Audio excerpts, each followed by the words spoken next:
In India, we see a concerning increase in anti-conversion laws, hate speech, demolitions of homes and places of worship for members of minority faith communities.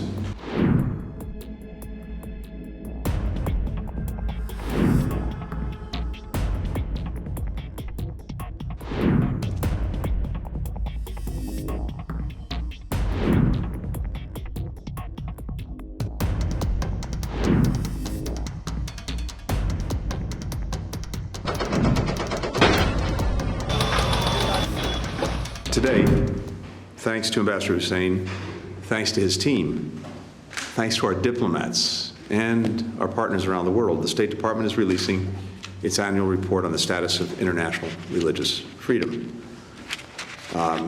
This is an important day for us every year, and no less so this year. This report advances our vision for a future where everyone is able to choose and practice their beliefs, including the right not to believe or ascribe to a faith. Respecting religious freedom reinforces other rights, like the right to speak freely, to assemble peacefully, the ability to participate in politics. Protecting this universal right empowers people to express themselves, to live up to their full potential, to contribute fully to their communities. Yet today, religious freedom is still not respected for millions of people around the world. Pew Research Center recently found that government restrictions on religion had reached their highest global level since tracking began back in 2007.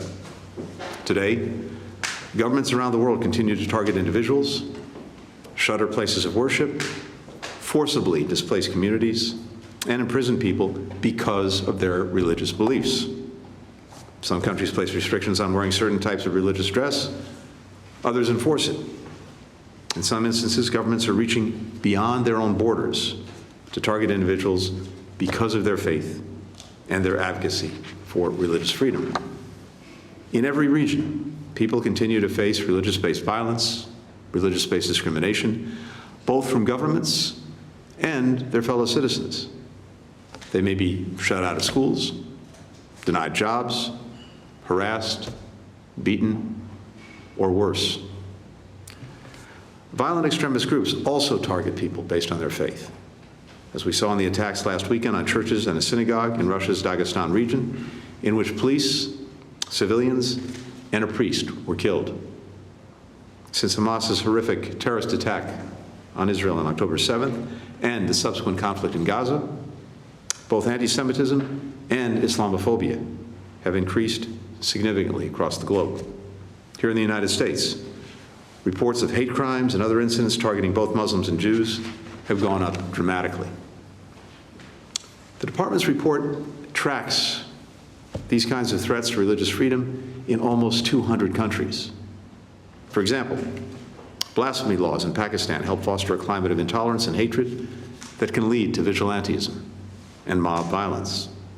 In Hungary, officials continue to use anti-Semitic tropes and anti-Muslim rhetoric, and they penalize members of religious groups who criticize the government.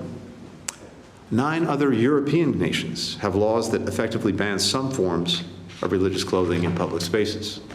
In India, we see a concerning increase in anti-conversion laws, hate speech, demolitions of homes and places of worship for members of minority faith communities.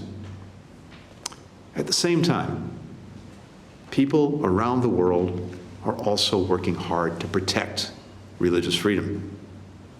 We see that in the religious leaders advocating across the globe on behalf of the Baha'is who are being suppressed and persecuted in Iran and across the Middle East.